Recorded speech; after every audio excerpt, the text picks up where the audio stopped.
नमस्कार दोस्तों, मैं एस्ट्रोलॉजर सचिन स्वागत और अभिनंदन करता हूं अपने सभी प्रिय दर्शकों का। राहु का नक्षत्र परिवर्तन हो रहा है। 14 जून 2022 को राहु अपना नक्षत्र परिवर्तन करेंगे।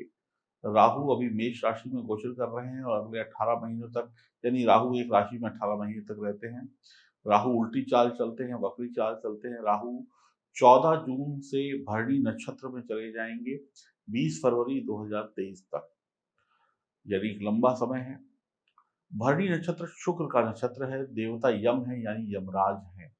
भरणी नक्षत्र को समझना है तो ऐसे समझे कि ये नक्षत्र बड़े बड़े बदलाव को देता है।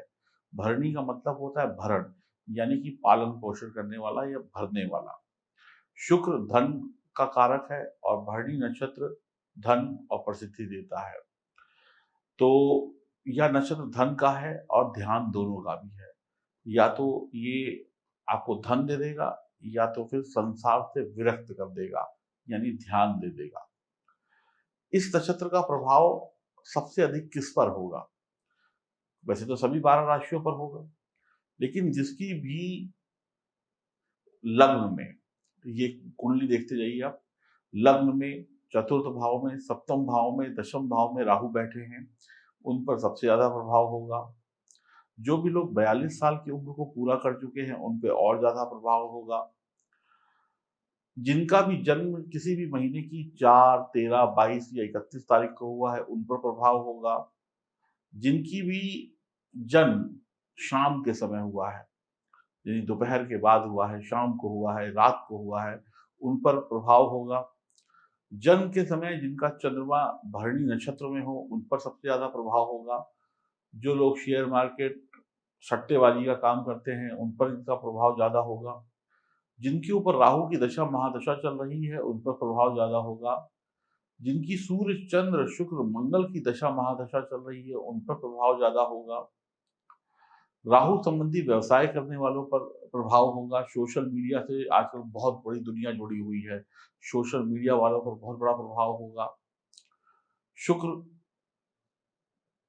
फिल्मी दुनिया, ऐश्वर्य, इन सब के कारक ग्रह हैं। इस फिल्मी इंडस्ट्री, सोशल मीडिया से जुड़े लोगों पर प्रभाव होगा। राहु ग्लैमर है, यानी ग्लैमर इंडस्ट्री, फैशन इंडस्ट्री, फिल्मी दुनिया की इंडस्ट्री वालों पर प्रभाव होगा। अगर राहु बुरा हुआ तो आपको मोटापा, कैंसर, पागलपन जैसे रोग भी दे देगा। यहाँ पर राहु भविष्य है, राहु विज्ञान है, राहु आगे की बात करता है, कल की बात करता है। राहु आज की बात नहीं करता, राहु कल है, आने वाला कल। देखिए, इस नक्षत्र का फल जो है वो आंवला है। आंवला, आंवले का प्रयोग करना शुभ रहेगा इस अवधि में। अब मैं आपको कुछ उपाय बताऊंगा जिन उपायों से आप राहु के अशुभ प्रभावों को कम कर पाएंगे। देखिए, भरणी नक्षत्र के देवता यम है। यम क्या है? यमराज है। और मृत्यु के बाद जो हमारे माता पिता, दादा दादी, हमारे जो पूर्वज होते हैं वो कहाँ जाते हैं? उनको यमराज लेके जाते हैं। तो यानी इस समय में आप अपने पूर्वजों का तर्पण करें। अपने पूर्वजों के आशीर्वाद को प्राप्त करने का भी ये बहुत अच्छा मौका है। उनको खुश करिए, खुश करेंगे तभी तो आशीर्वाद मिलेगा। कुछ उपाय बता रहा हूँ, इन उपायों को कर लीजिएगा। इन उपायों को मैं बताऊं उससे पहले मैं ये कहूंगा कि आप लोग चैनल को सब्सक्राइब कर लें, बेल आइकन के बटन को दबा दें, फेसबुक और इंस्टाग्राम पर भी हमें फॉलो करें। एक तांबे का कोई बर्तन, प्लेट, कटोरा, कुछ भी आप ले लें। उसमें दूब घास, जो आपके घर के आसपास इजीली मिल जाती है, वो में ले लें। आंवला, आंवला इजीली मिल जाएगा, 1 या 2 आंवले ले लें। यमुना नदी का जल, यमुना नदी का जल यमराज को बहुत पसंद है। और काले तिल ले लें। चारों को एक ही थाली में या लोटे में मिला लें और अपने पूर्वजों को तर्पण दें। पितरों की अर्चना करें, पितरों का आशीर्वाद प्राप्त करें। शनिवार के दिन ये करें। ओम यमाय नमः, ओम कुल देवताय नमः, ओम पितृ देवताय नमः, इन मंत्रों का उच्चारण करें। खुद करें, खुद कर सकते हैं या किसी योग्य ब्राह्मण को बुलाकर भी आप ये विधि संपन्न कर सकते हैं और आपको पितरों का आशीर्वाद मिलेगा और आपकी जिंदगी में खुशहाली बनी रहेगी। दूसरा एक उपाय है, एक कोई बर्तन ले लें, जल पात्र ले लें, कटोरी ले लें, उसके अंदर आंवला रखें, साबुत आंवला रखें, काट के आंवला डाल दें।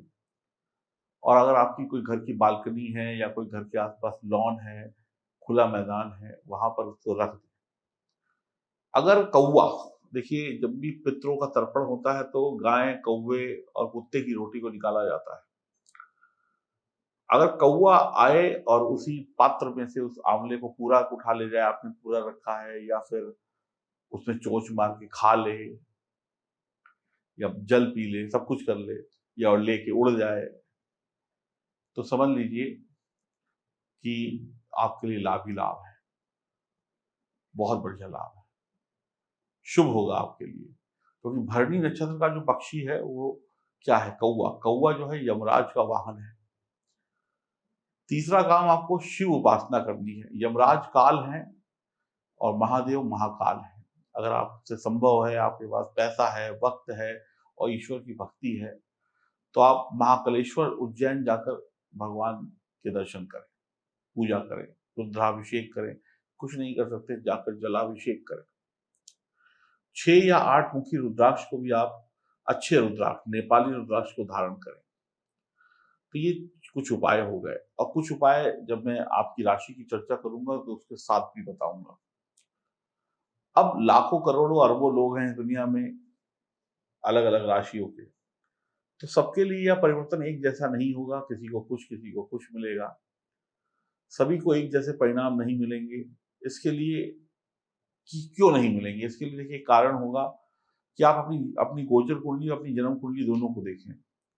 राहु की स्थिति को समझें, राहु की स्थिति क्या है, राहु पर आपको दशा महादशा क्या चल रही है, राहु का अन्य ग्रहों से संबंध क्या है, राहु के साथ कोई और ग्रह बैठा है कि नहीं बैठा है, राहु पर किन शुभ अशुभ ग्रहों की दृष्टि पड़ रही है। ये सब को भी समझेंगे तो ही आप समझ पाएंगे कि आपको क्या मिलने वाला है, क्या जाने वाला है। राहु, जैसे मैंने कहा, चमत्कारी ग्रह है, विज्ञान है।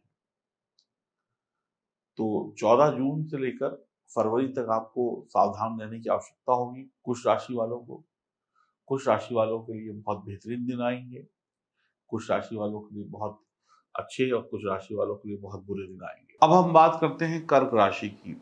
अगर आप कर्क राशि के जातक या जातिका हैं, तो या आपका कर्क लग्न है, तो आपको बड़ी सावधानी रखनी होगी। अपने काम कारोबार में आपको बड़े बदलाव देखने को मिल सकते हैं। आप नौकरी बदल सकते हैं, व्यापार में बदलाव के बारे में सोच सकते हैं। राहु आपको बड़े बड़े सपने दिखाएंगे। कल को बेहतर बनाने के लिए आप कुछ बड़ा बदलाव कर सकते हैं। राहु थोड़ा कंफ्यूज भी कर सकते हैं आपको, जब वो भरणी नक्षत्र में होंगे। शुक्र का नक्षत्र है, लेकिन देखा जाए तो कर्क राशि से शुक्र की बड़ी अच्छी मित्रता है। तो आप बस सोच समझ कर काम करिएगा, फैसले लीजिएगा कि कोई गलती ना हो। जो करना है वो करना है। राहु आपको कई बार भ्रमित कर देंगे, कई बार चकाचौंध की तरफ ले जाएंगे, उससे आपको बचना होगा। राहु 10वें घर से गोचर कर रहे हैं, और शुक्र आपकी राशि के लिए 4थे और 11वें भाव के स्वामी हैं। अब शुक्र की बात यहाँ बार बार क्यों आ रही, क्योंकि भरणी नक्षत्र के स्वामी शुक्र होते हैं। तो शुक्र और चंद्र की मित्रता है, तो परिणाम शुभ ही होंगे। आप घर खरीदने का शुभ मौका प्राप्त कर सकते हैं। घर, बड़ा घर, छोटा घर ले सकते हैं, गाड़ी वाहन ले सकते हैं, शुभ होगा। लेकिन मैं आपको एक और अच्छी सलाह देना चाहूँगा यहाँ पर। आप घर लीजिए, गाड़ी लीजिए, बंगला लीजिए, मोटर लीजिए, लेकिन अगर आप कोई नए घर की बुकिंग कराने के बजाय, एक होता है ना बिल्कुल नया कहीं बिल्डर में घर बुक कराया या बिल्कुल नया घर परचेज कर रहे हैं, वो घर लेने की बजाय अगर आप कोई पुराना घर लेते हैं, पुराना घर का मतलब है जो एक बार पहले बिक चुका हो, बिल्डर ने किसी को बेचा, अब वो आपको बेच रहे हैं, रीसेल में जो घर होते हैं, रीसेल में अगर आप ऐसा कोई घर लेते हैं, समझ रहे हैं, भले ही वो इस्तेमाल ना किया गया हो, नया घर होगा, लेकिन रीसेल में अगर आप घर लेते हैं, पुराना घर लेते हैं, तो आपको बढ़िया लाभ होगा। इस समय में अगर आप कोई सेकंड हैंड गाड़ी या सेकंड हैंड घर लेते हैं, तो आपको बढ़िया लाभ हो सकता है, बहुत अच्छे दामों पे आपको मिल सकता है। गाड़ी, घर, वाहन लेने में भी लाभ होगा, और अगर आपका कोई गाड़ी, घोड़ा गाड़ी, घर बेचना है तो वहाँ पर भी लाभ होगा। कर्क राशि वालों के लिए अच्छा परिणाम है।